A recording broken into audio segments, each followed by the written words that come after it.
के लिए खुदावन आपको और आपके घराने को बरकत दे और आपको खुदावन कसरत से इस्तेमाल करे। और मैं बगैर वक्त ज़ाया किए खुदावन के खादम पास्टर लतीफ जॉन साहब को दावत देता हूँ। वेलकम पास्टर जी, जो आज खुदावन के पाक रूह ने आपसे कलाम दिया है और हम सबसे भी शेयर करें ताकि हम भी बरकत पाएं। जी पास्टर जी, वेलकम। बहुत बहुत शुक्रिया भाई साबर, खुदावंद आपको बरकत अता करे।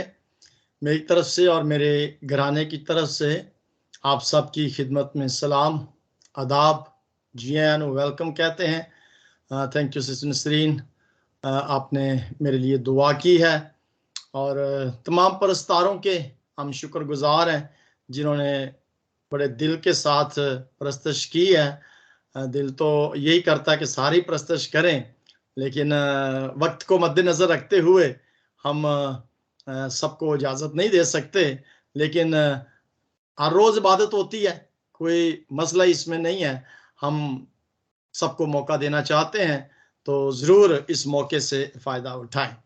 जी, आज जैसे कि हम सब जानते हैं कि पास्टर अशरफ याकूब खुदावंद के जिंदा पाक कलाम की बाइबल स्टडी वो करवाते हैं, लेकिन उन्होंने एक हफ्ते की पूरी कोई कैंप मीटिंग्स थे उनकी, तो उधर उनको जाना था। सो आज सुबह उन्होंने मुझे मैसेज किया, तो खुदावंद ने आज मुझे अपने जलाल के लिए इस्तेमाल करना था। मुझे इस बात का इल्म नहीं था, लेकिन खुदावंद का शुक्र है कि खुदावंद के लोग जो हैं वो हर वक्त तैयार रहते हैं। सो ये क्रेडिट आज मुझे मिला है, हालांकि मैंने किस दिन वेडनेसडे को भी कलाम किया था, लेकिन खुदावंद का शुक्र है। सो वक्त को ज़ाया किए बगैर हम आज खुदावंद के जिंदा पाक कलाम में से मैंने कल सैटरडे था, तो कल मैंने मीटिंग को लीड किया था, तो मैंने शुरू में एक हवाला पढ़ा था। शायद अगर कोई स्टार्ट में हमारे साथ कोई था तो मैंने स्टार्ट में एक हवाला पढ़ा था, और ये उस दिन सैटरडे वाले दिन का जो मेरी डेली डिवोशन होती है उसमें मैंने वो सुबह पढ़ा था, और उसी हवाले को फिर मैंने मीटिंग को लीड करने में इस्तेमाल किया था। सो मेरे जहन के अंदर यही बात थी कि मैं आज आपके साथ उसी हवाले को शेयर करूंगा। सो हम सब उस हवाले को जानते हैं, कोई वाकिफ है? कौन सा हवाला था हमारे साथ? मैं अगर ऑन करके देखूं यहाँ पर, जी ये हवाला था साम 116 और उसकी वर्स 7 थी। ज़बूर 116 और उसकी 7 आयत है। जी, अगर कोई पढ़ना चाहे मैं भी इस हवाले को निकाल लेता हूं, आप भी पढ़ सकते हैं मेरे साथ मिलकर, बल्कि इसको जरूर निकालिएगा, इस हवाले को जरूर निकाल के रखें अपने पास। जो बाइबल है उसको खोल के रखें। इसमें से 2-3 दफा मैं कुछ आयात हैं जिनको आपके गोशगुजार करना चाहूंगा। सो ये हवाला है ज़बूर 116 और उसकी 7 आयत। पढ़ना चाहता है कोई? मैं पढ़ूं पास्टर जी? जी भाई सूरत, थैंक यू वेरी मच। जी, मैं खुदावन के कलाम में से हम सीखेंगे, मैं पढ़ूंगा ज़बूर 116 और उसकी 7वीं आयत। हालेलुया। हे मेरे प्राण, तू अपने विश्राम स्थान में लौट आ, क्योंकि यहोवा ने मेरा उपकार किया है। आमीन आमीन। बहुत बहुत शुक्रिया। खुदावन की बहुत आयत से बरकत हो। आमीन, हालेलुया। आमीन आमीन। खुदावंद आपको बरकत अता करे। जी, ये बहुत ही खूबसूरत हवाला जो हिंदी ज़बान में पढ़ा गया है। सो भाई सूरत, खुदावंद आपको बरकत अता करे। मैं इसको उर्दू में भी पढ़ता हूँ, ये आपके सामने स्क्रीन पर भी आ गया होगा, देखा होगा आपने। लिखा है कि ऐ मेरी जान फिर मुत्तमिन हो, क्योंकि खुदावंद ने मुझ पर एहसान किया है। ऐ मेरी जान मुत्तमिन हो, क्योंकि खुदावंद ने मुझ पर एहसान, तुझ पर, ठीक है, तुझ पर किया या मुझ पर किया, हम सब पर उसने एहसान किया है। सो खुदावंद के जिंदा पाक कलाम के पढ़े और सुने जाने पर उसकी हम सब पर बरकत हो। कल भाई सूरत और अनु ने गीत गाया था, किसी को याद है? भाई सूरत, आपको तो याद होगा, आपने कौन सा गीत गाया था? जी पास्टर जी। तू क्यों चिंता करता है? जी, आगे क्या था? आंसुओं की घाटी करता हूँ तू मेरी चिंता। मेरी नहीं, तू क्यों चिंता करता है? आंसुओं की घाटियों में तो मैं हाथ ना छोड़ूंगा तेरा। हाथ ना छोड़ूंगा तेरा। Praise the Lord. मुझे कल अनु ने और आपने जब ये गीत गाया था तो मुझे बहुत ही दिल को ये गीत छुआ था, और मैंने उसे याद करने की कोशिश की थी। तो ये जो अल्फाज थे ना, ये टच किए थे मुझे कि तू क्यों फिक्रमंद होता है, तू क्यों चिंता करता है, तू क्यों परेशान होता है। देखिए, जिंदगी के अंदर कभी ना कभी कोई ऐसा वक्त आ जाता है जब इंसान अपने आप को तन्हा महसूस करता है। ये जिंदगी के किसी भी मोड़ में ये वक्त आ जाता है।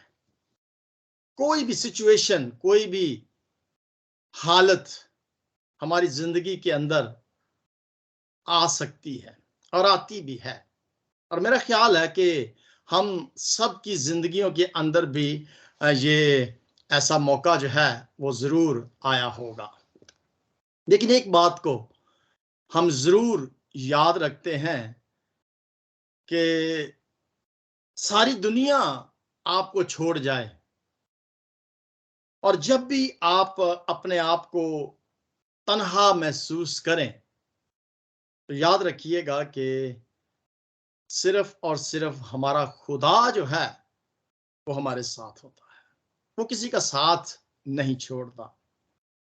तो फिर हम उसी खुदा पर फोकस करना, उसी खुदा पर भरोसा करना, और उसी खुदा को अपना साथी जानकर उसे और ज्यादा दरियाफ्त करने की या एक्सप्लोरिंग करने की कोशिश करते हैं, जानने की कोशिश करते हैं। और देखें, बाज़ इंसान बीमारी की हालत में, गरीबी की हालत में, परदेसी की हालत में, किसी भी सिचुएशन में इंसान की जिंदगी के अंदर ऐसा मोड़ जो है वो आ जाता है।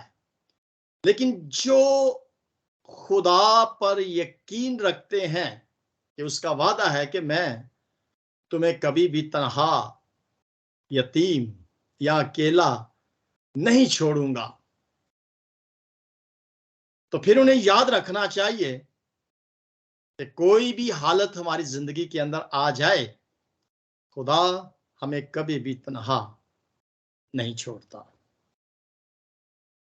ये जबूर 116 को जब ये आयत असल में जब मैंने पढ़ी, और ये पढ़ने की वजह ये थी कि मैं फ्राइडे की रात को जब बिस्तर पर सोने लगा, तो मेरा ख्याल है कि रात को ही, या हाँ मेरा ख्याल है रात को ही मुझे एक पोस्ट आई थी, और उस पोस्ट के अंदर ये आयत लिखी हुई थी, और उसमें यही आयत लिखी थी कि ऐ मेरी जान फिर मुतमिन हो, क्योंकि खुदावंद ने तुझ पर एहसान किया है। और ये आयत, ये पोस्ट जो थी, ये भाई फयाज जो हमारे साथ लाहौर से हैं, उनकी तरफ से ये पोस्ट आई थी। मैंने सुबह उठकर यही हवाला जो था, इसे सारे के सारे हवाला को पढ़ना चाह। सुबह जब उठा तो डिवोशन के अंदर मैंने ये जो 19 आयात हैं, ये पूरे चैप्टर को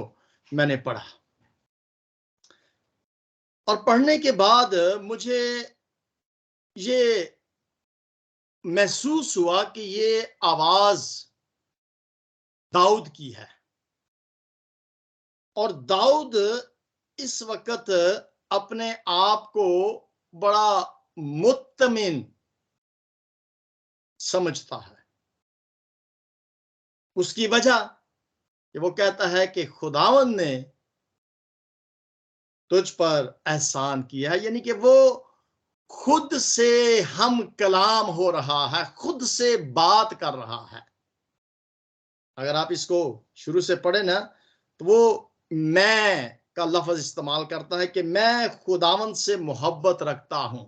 वो अपने आप से कलाम कर रहा है, अपने आप से बात कर रहा है।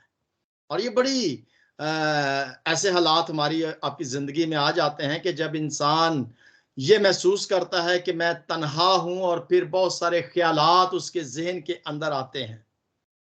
ऐसी ही सिचुएशन कोई दाऊद के साथ थी, और उसने खुदा से बातें करते हुए और फिर उसकी तमाम बरक़ात को देखते हुए अपने आप से, खुद से वो बात कर रहा था, जैसे अपने आप को एक तसल्ली दे रहा था, अपने आप को मुत्तमिन जैसे इंसान करता है, दिल बहलाने को गालिब ख्याल अच्छा है, ऐसे हो जाता है ना कई दफा। तो वो कहता है कि मैं खुदावंद से मोहब्बत रखता हूं क्योंकि उसने मेरी फरियाद पर मिन्नत सुनी है, उसने मेरी फरियाद और मेरी मिन्नत को सुना है। और जो सिचुएशन उसके गुजर रही थी, वो सिचुएशन को यहाँ पर बयान करता है, और वो तीसरी आयत में कहता है कि मौत की रस्सियों ने मुझे जकड़ लिया। यानी कि इसका मतलब है कि वो अपने सामने मौत को देख रहा था। यानी कि वो ऐसे उसने महसूस किया कि शायद अब मेरा वक्त जो है वो एंड हो रहा है। और वो कहता है कि मौत की रस्सियों ने मुझे घेर लिया है, जकड़ा हुआ है, और पाताल के दर्द मुझ पर आ पड़े हैं। पाताल के दर्द यानी कि ऐसे दर्द जो उस इंसान को कब्र में ले जाते हैं। पूरी सिचुएशन को जब मैंने पढ़ा तो मैंने एनालिसिस यही किया कि वो खुदा की तारीफ भी कर रहा है, और अपनी जिंदगी के सिचुएशन जो है, हालात जो हैं, उनका भी जिक्र करता है, खुद से बात करता है, और खुदा का शुक्र भी करता है कि तूने मुझ पर बड़े एहसान किए हैं। यानी कि बहुत सारी बरकतें जो तूने मुझे दी हैं, उन तमाम बरकतों को देखकर वो कहता है क्या मेरी जान मुतमिन हो, तसल्ली कर, कोई बात नहीं है।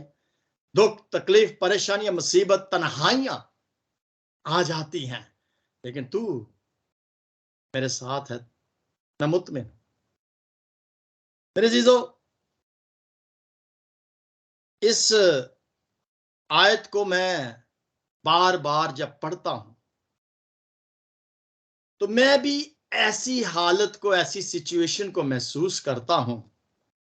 यह आयत ऐसे थी कि जैसे मुझसे बोल रही है, और बड़ी गहराई के साथ वो मुझसे बोल रही है। यानी कि उसने जिस तरीके से अपने एहसासात को समझने की कोशिश की, अपने आप को जिस सिचुएशन में ढाल कर उसने इन आयात को लिखा, तो खुदा का बंदा दाऊद जो मुसन्निफ है, इसका लिखने वाला जो है, वो अपने उन एहसासात को, उन ख्यालात को समझने की कोशिश कर रहा था। और फिर मुसन्निफ ने बार बार सोचा कि खुदा तो मेरे साथ है, मुझे किसी बात की फिक्र या परेशानी जो है वो नहीं होनी चाहिए। ऐसे ईमानदार होते हुए, मसीह के पैरोकार होते हुए, मैं आपको यही बात बताना चाहता हूं कि हम कभी भी परेशान अपनी जिंदगी से ना हुआ करें।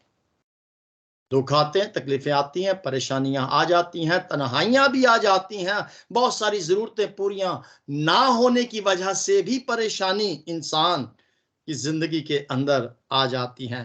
लेकिन जब इसकी मैं 8वीं आयत को पढ़ता हूं तो वो कहता है, इसलिए कि तूने मेरी जान को मौत से, मेरी आंखों को आंसू बहाने से, और मेरे पांव को फिसलने से बचाया है।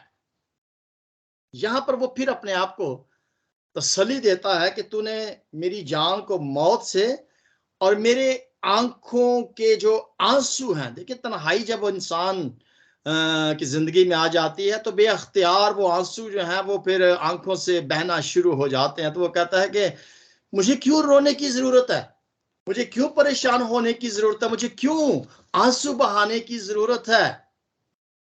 तू मेरे साथ है, तूने मुझे मेरे पांव को फिसलने से बचा लिया है, तो मुझे रोने की क्या जरूरत है, मेरे आंसुओं को बहाने की क्या जरूरत है। कितनी तसल्ली वो यहां पर महसूस कर रहा है। सो मैं जब इस मुसन्निफ दाऊद की जिंदगी पर इस हवाले को, पूरे चैप्टर को जब पढ़ता हूं, तो फिर मैं वाकई ही मैंने महसूस किया कि ऐसी सिचुएशन, ऐसी जिंदगी के अंदर हालात जो हैं, ये मेरी और आपकी जिंदगी के अंदर भी आते हैं या नहीं तो आ सकते हैं। तो हमें याद रखना है कि हमारा खुदा जो है वो हमारे साथ है। इसमें एक और चीज है, इस चैप्टर को पढ़ने से जो दूसरी बात मैंने महसूस की वो ये थी, इंग्लिश का एक लफ्ज है सेल्फ मेडिकेशन, मेडिटेशन नहीं, मेडिकेशन, MEDICATION, मेडिटेशन। अब देखिए सेल्फ मेडिकेशन का मतलब क्या है। मेडिसिन से ये लफ्ज निकला है कि खुद दवाई बनना, खुद के लिए दवाई खुद बन जाना। देखिए इंसान जिंदगी के अंदर इस सिचुएशन के अंदर खुद एक दवाई बन जाना, और यही वो दवाई है, यही वो मेडिसिन है कि जब इंसान परेशानी में होता है या तन्हाई में होता है या मौत के करीब होता है या कोई भी सिचुएशन होती है, जब वो अपने आंसुओं को बहाता है, जब दिल जो है वो गमगीन हो जाता है, तो फिर हमें सेल्फ यानी कि खुद दवाई जो है वो भरने की जरूरत है, मेडिटेशन करने की जरूरत है। अब इस हवाले को पढ़ने से एक बात जरूर हुई है, मुझे शिफा मिली है।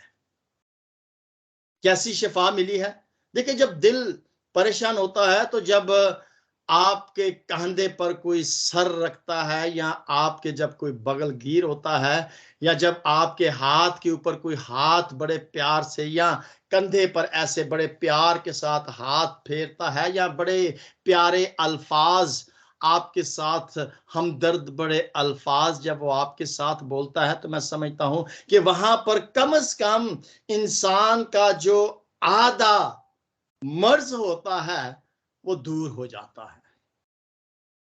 और अगर खुद इंसान अपने उस दर्द को, उस तकलीफ को, उस परेशानी को खुदा पर भरोसा और यकीन रखकर ये समझे, ये महसूस करे कि खुदा तो मेरे साथ है, तो उसका सारा दर्द जो है, सारा गम जो है, सारी परेशानी जो है, सारी तन्हाई जो है वो खत्म हो जाती है और वो शिफा पा जाता है। मेडिसिन से मैं आपको सच्ची बात बताऊं कि मैं अभी मेडिसिन बहुत खाता था, लेकिन 2-4 दिन से मैंने खाना बंद कर दिया। मैं सिर्फ और सिर्फ, ये आपको जिंदगी का तजर्बा बता रहा हूं, अपना 2-3 दिन की बात है, कोई मेडिसिन नहीं ले रहा। और यकीन करें कि मैं अपने आप को बहुत ज्यादा तंदुरुस्त जो है वो महसूस कर रहा हूं। और खास तौर पर इस हवाला ने मुझे शिफा दी है। और मैं समझता हूं कि आज हमें, यानी कि हम में से अगर कोई भी ऐसी सिचुएशन में या ऐसे हालत में है, तो वो इस पूरे चैप्टर को पढ़े। ये दाऊद की फीलिंग्स है, उसने इस बात को महसूस किया है और वो मुत्मिन हो गया है। यही उसने कहा कि मेरी जान फिर मुत्मिन हो, तसल्ली कर, परेशानी ना हो। अब सवाल ये पैदा होता है कि सेल्फ मेडिटेशन जो है वो कैसे की जा सकती है। मैं एक छोटी सी मिसाल आपको देता हूं, इस मिसाल को जरा गौर के साथ सुनिएगा और मुझे गलत मत समझिएगा। मिसाल जानवरों की है। जब किसी जानवर के बदन पर कोई जख्म आ जाता है तो आपको पता है कि वो उसकी मेडिसिन कैसे इस्तेमाल करता है। वो अपने उस जख्म को अपनी जबान से फिर चाटना शुरू कर देता है। और हम सब जानते हैं, बिल्लियों को देखें, कुत्तों को देखें या किसी भी गाय को देखें, वो अपने उस जख्म को फिर खुद से चाटना शुरू कर देता है और वो चाट चाट कर उस जख्म को ठीक कर देता है। एक तो ये एक मिसाल मैं आपको दे रहा हूं, मैं ये नहीं कह रहा कि हमने अपने जख्मों को चाटना है, लेकिन ये एक सेल्फ दवाई है, खुद की दवाई है, सेल्फ मेडिटेशन है। मेडिकेशन कहना चाहिए, मेरे थोड़ा सा इसमें गलती हो रही है। मेडिटेशन का और मेडिकेशन का थोड़ा सा फर्क है। सो दवाई, याद रखें कि हमने खुद दवाई, जिस तरीके से जानवर वो खुद अपने जख्म को ठीक करते हैं, इसी तरीके से हम भी अपने उस दर्द की खुद दुआ बन सकते हैं। ये दुआ ये वाली नहीं, दुआ हम खुद उसकी मेडिसिन जो है वो बन सकते हैं। सो खुद दवाई कैसे बन सकते हैं, ये मिसाल मैंने आपको दी है। और दूसरी बात मैंने आपको ये बताई है कि जब इंसान इस सिचुएशन में या इस हालत में होता है तो डेफिनेटली उसको एक कंधा चाहिए, जिस कंधे पर वो सर रखकर अपने जब आंसू बहाता है तो वो महसूस करता है कि हाँ, ये कंधा जो है ये मेरे बोझ को उठा सकेगा। अगर मेरे आंसू इसके कंधे पर बहेंगे, ये गीला भी हो जाएगा तो ये परेशान नहीं होगा। ये कंधा बहुत चौड़ा है। लेकिन पता नहीं ऐसे कंधे आज इस दुनिया के अंदर मिलते हैं या नहीं मिलते, जो किसी दूसरे के कंधे को अपने कंधे पर देखकर खुश होता हो, उसके उस दर्द को, उसकी उस तकलीफ को, उसकी उस परेशानी को, उसकी उस तन्हाई को खुशी के साथ दवाई बन जाता हो। मेरा ख्याल है कि दुनिया में तो शायद कोई ऐसा कंधा मुश्किल से नजर आता हो, वक्ती तौर पर ही हो, लेकिन लॉन्ग रन तक के लिए नहीं है, फॉरएवर के लिए ऐसा कंधा नहीं मिलता। वो कंधा सिर्फ एक ही है और वो है खुदावंद यीशु मसीह का। और ये ऐसा कंधा है जो ट्रस्ट वर्दी है, जिस पर भरोसा किया जा सकता है। अगर हम दुनिया पर भरोसा करते हैं कि शायद इस कंधे से मुझे कोई फायदा मिल जाएगा, मैं तसल्ली पा जाऊंगा और मैं कहूंगा जॉन मुतमिन हो जा, मुझे अच्छा कंधा मिल गया है, शायद वक्ती तौर पर हो लेकिन लॉन्ग रन के लिए नहीं है।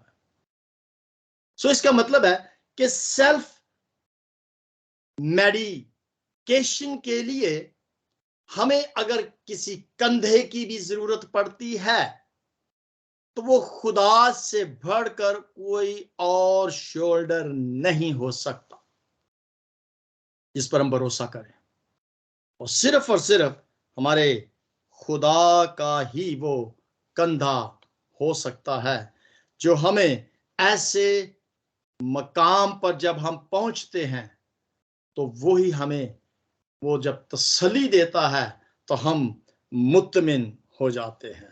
मेरे जीजो, मैं बड़ा खुश हूं इस बात के लिए कि हम जितने भी यहां पर एक फैमिली मेंबर्स हैं वॉइस ऑफ गॉड के, जितने भी हम इस खानदान का हिस्सा हैं, मैं इस तजर्बे के साथ समझाने की ये कोशिश करना चाहता हूं कि खुद दवाई कैसे बन सकते हैं।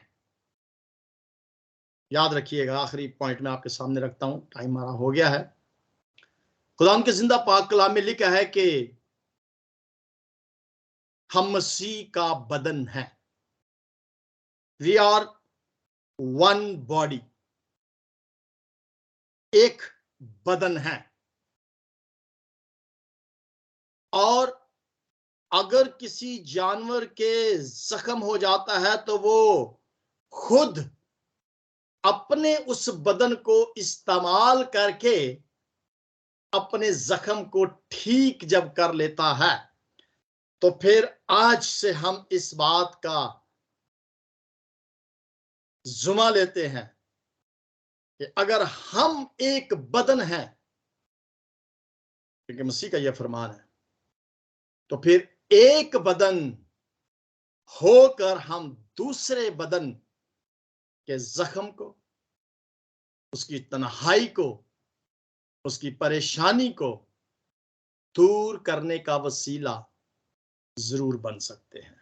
जब इंसान तन्हा हो जाता है और रोने के लिए जब उसे एक कंधे की जरूरत होती है, तो वो कंधा ना सिर्फ आंसू भिगोने के लिए बल्कि अपने कंधे के ऊपर वो भरोसा रख सकता है। वो उस कंधे के ऊपर ट्रस्टवर्दी हो सकता है, भरोसेदार जो है वो। और इस तरह से हम खुद एक दूसरे के जख्मों को भर सकते हैं। ये छोटी सी एक मेडिटेशन थी जिसको मैंने बड़े गौर के साथ जब पढ़ा और महसूस किया और गौर किया, तो मैंने महसूस किया कि मैं जरूर इस बात को आपके साथ शेयर करना चाहता हूं। और मेरी आप सबसे ये दरखास्त होगी, देखें पासबान जो होते हैं ना, वो भी कई दफा ऐसी तन्हाई का शिकार हो जाते हैं। पासबान भी, जरूरी नहीं है कि कलीसिया भी, पासबान जो हैं वो भी ऐसी तन्हाई का शिकार जो है हो जाते हैं। कलाम सुनाने के दौरान मैंने बहुत सारे खादमों को देखा जो सुनाते सुनाते रो पड़ते हैं। मेरे साथ भी एक दफा ऐसे हुआ था, 1 साल पहले की बात है। कलाम सुना रहा था या कोई बात कर रहा था या शायद दुआ कर रहा था, तो मेरे आंसू जो थे वो निकल आए थे। और वो आंसू इस बात के लिए नहीं निकले थे कि मुझे कोई दर्द थी या मुझे कोई तकलीफ थी या मैं कोई तन्हाई महसूस कर रहा था। वो आंसू उस बहन के लिए निकले थे जो कोविड-19 की वजह से परेशान थी, और उसकी शफा के लिए, उसके उस दर्द के लिए, उसकी उस करब के लिए मेरे आंसू निकल आए थे। और बाद में जब मैंने उस वीडियो रिकॉर्डिंग, जब हम आपको पता करते हैं, जब उस रिकॉर्डिंग को मैंने देखा, तो मैंने देखा कि मैं इतने बुरे तरीके से रो रहा हूं, यानी कि कैसे मेरा चेहरा जो था वो बिगड़ गया और आंसू निकल रहे थे। और भाई जैरी थे उस वक्त, वो कहते थे कि भाई साहब रोने लगता नहीं, किधर कोई मसला ही ना हो जाए। और उस वक्त नया नया मेरा स्टंट जो था वो डला था। कमजोर जब दिल होता है तो फिर परेशानी हो सकती है ना। तो मैंने महसूस किया कि ठीक है, हम एक दूसरे का दर्द जरूर रखते हैं और उनके लिए आंसू जो है वो हमारे जो है निकल आते हैं। खुद के लिए तो हम रोते ही हैं, लेकिन दूसरों के लिए, दूसरों के दर्द को महसूस करना, दूसरों के लिए आंसू बहाना एक बहुत बड़ी बात है। और यही दर्द जो है खुदावंद यीशु मसीह ने सहा था सलीब पर। उसने तो कोई गुनाह नहीं किया था।